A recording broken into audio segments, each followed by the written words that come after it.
عمران خان جو اپنی تقریر سے پہلے کہتا ہے ایاک نعبد و ایاک نستعین، اس کی وجہ آپ سن لیں۔ ایاک نعبد و ایاک نستعین ترجمہ: ہم تیری ہی عبادت کرتے ہیں اور تجھ ہی سے مدد مانگتے ہیں۔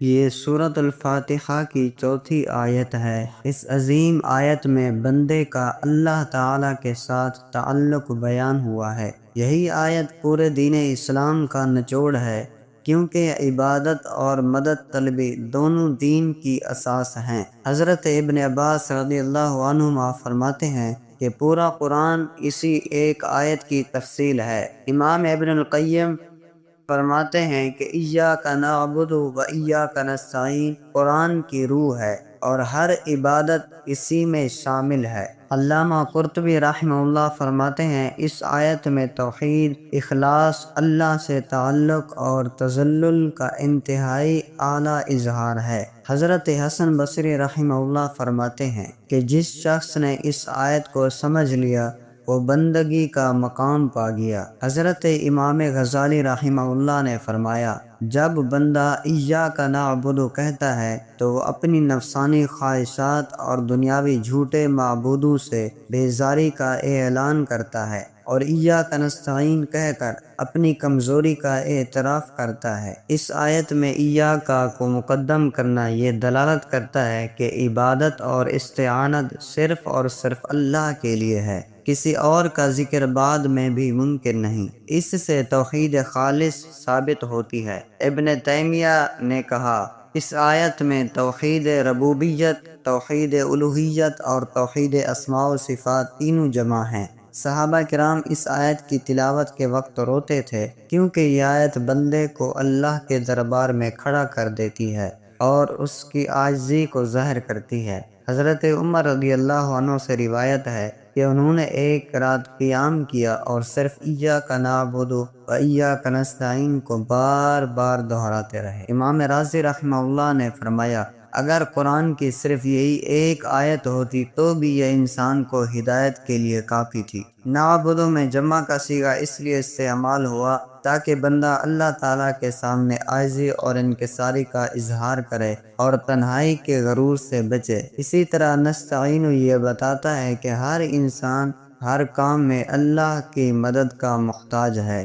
جو شخص اللہ سے مدد مانگتا ہے اللہ اس کی مدد فرماتا ہے، جیسا کہ حدیث قدسی میں آیا اے میرے بندو مجھ سے مانگو میں تمہیں عطا کروں گا۔ رسول اللہ صلی اللہ علیہ وسلم جب کبھی کسی کام کا آغاز کرتے تو ایاک نستعین کی روح کے ساتھ کرتے، یعنی مکمل اعتماد اللہ پر ہوتا۔ ایک اور حدیث میں آیا ہے جب تو سوال کرے تو اللہ ہی سے کر، جب مدد مانگے تو اللہ ہی سے مانگ۔ اس آیت میں عبادت کے تمام اقسام شامل ہیں، جیسے نماز، روزہ، زکوٰۃ، حج، تلاوت، ذکر، قربانی، جھکنا، سجدہ کرنا، حتیٰ کہ دل کا اخلاص بھی عبادت میں شامل ہے۔ حضرت ابن مسعود رضی اللہ عنہ فرماتے ہیں کہ نعبد کا مطلب یہ ہے کہ ہم ظاہری و باطنی طور پر مکمل طور پر اللہ کے تابع ہیں، اور نستعین کا مطلب یہ ہے کہ ہم اللہ کی مدد کے بغیر کچھ بھی نہیں کر سکتے۔ حضرت مجاہد رحمہ اللہ فرماتے ہیں کہ ایاک نعبد توحید کی بنیاد ہے اور ایاک نستعین توکل کی بنیاد ہے۔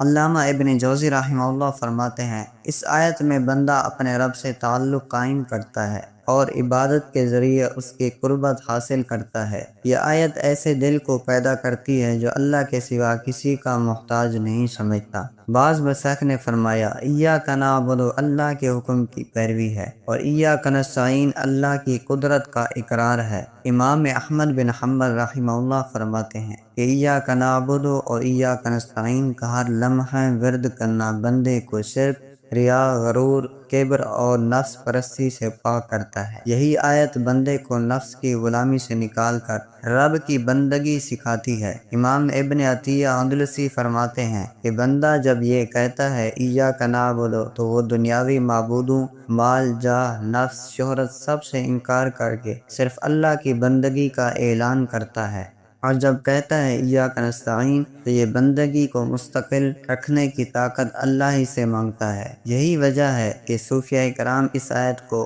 ذکر کے طور پر پڑھتے رہے ہیں اور اسے روحانی ترقی کا راز مانتے ہیں۔ حضرت ذنون مصری رحمہ اللہ فرماتے ہیں جو شخص ایاک نعبد کو سمجھ گیا اس کا دل مخلوق کی پرستش سے آزاد ہو گیا، اور جو ایاک نستعین پر قائم ہو گیا وہ دنیاوی اسباب سے بے نیاز ہو گیا۔ اس آیت کی یہ بھی خاصیت ہے کہ یہ جادو، حسد، وسوسہ اور شیطانی حملوں سے حفاظت کرتی ہے۔ امام سیوطی رحمہ اللہ نے لکھا ہے کہ جو شخص صبح شام ایاک نعبد و ایاک نستعین 7 بار اخلاص سے پڑھے، اللہ اسے شیاطین سے محفوظ رکھتا ہے۔ حضرت حسن بصری رحمہ اللہ نے فرمایا جب بندہ ایاک نعبد کہتا ہے تو فرشتے اس کی طرف جھک جاتے ہیں، اور جب ایاک نستعین کہتا ہے تو اللہ تعالیٰ فرماتا ہے میرے بندے میں تیری مدد ضرور کروں گا۔ اس آیت کی ایک اور شان یہ ہے کہ یہ ہر نماز کی ہر رکعت میں پڑھی جاتی ہے، یعنی دن میں کم از کم 17 مرتبہ مسلمان اسے دہراتا ہے۔ یہ اس کی مرکزیت اور اہمیت کو ظاہر کرتا ہے۔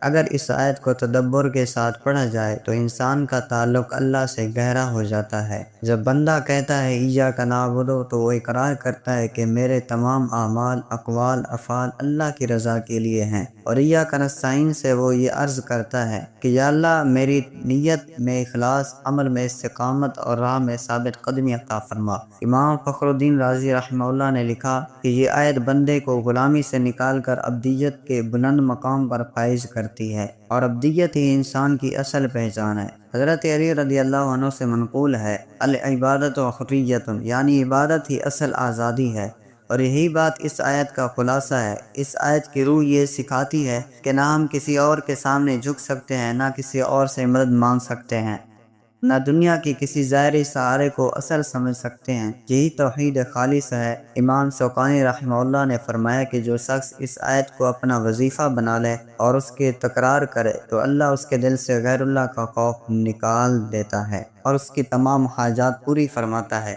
بعض محدثین نے بیان کیا کہ حضرت بلال رضی اللہ عنہ نے جب اذان کے بعد ایاک نعبد و ایاک نستعین پڑھتے تو ان کے جسم پر نور برسنے لگتا۔ حضرت جنید بغدادی رحمہ اللہ نے کہا کہ ایاک نعبد بندے کو صفات الہی کی پہچان تک پہنچاتا ہے، اور ایاک نستعین اسے کائنات کی حقیقت سے واقف کرتا ہے۔ یہی وہ آیت ہے جس نے لاکھوں اولیاء کرام، علماء، صوفیاء، فقہاء، محدثین اور مفسرین کو روحانی ترقی عطا کی۔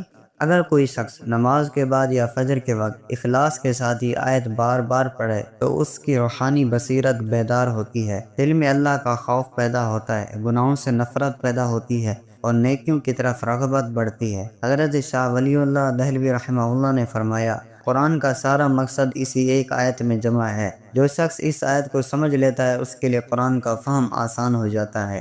بزرگوں نے فرمایا اگر تلاوت قرآن کا وقت کم ہو تو صرف ایاک نعبد و ایاک نستعین پر تدبر کر لو، یہی تمہیں اللہ سے ملا دے گی۔ امام صافی رحمہ اللہ فرماتے تھے میری سب سے پسندیدہ دعا یہی ہے کہ اللہ مجھے ایاک نعبد و ایاک نستعین کے مفہوم پر قائم رکھے۔ آخر میں یہ کہنا ضروری ہے کہ یہ آیت ہمیں وہ بصیرت عطا کرتی ہے جو دنیا و آخرت میں فلاح کی ضامن ہے۔ جو اس آیت پر جیتا ہے وہ اللہ کا ہو جاتا ہے، جو اللہ کا ہو جاتا ہے اللہ اس کا ہو جاتا ہے۔ یا اللہ ہمیں ایاک نعبد و ایاک نستعین کی حقیقت سمجھنے، اس پر عمل کرنے، اس کے ذریعے قرب الہی حاصل کرنے اور دنیا و آخرت کی کامیابی پانے کی توفیق عطا فرما۔ آمین یا رب العالمین۔ السلام علیکم ورحمۃ اللہ وبرکاتہ۔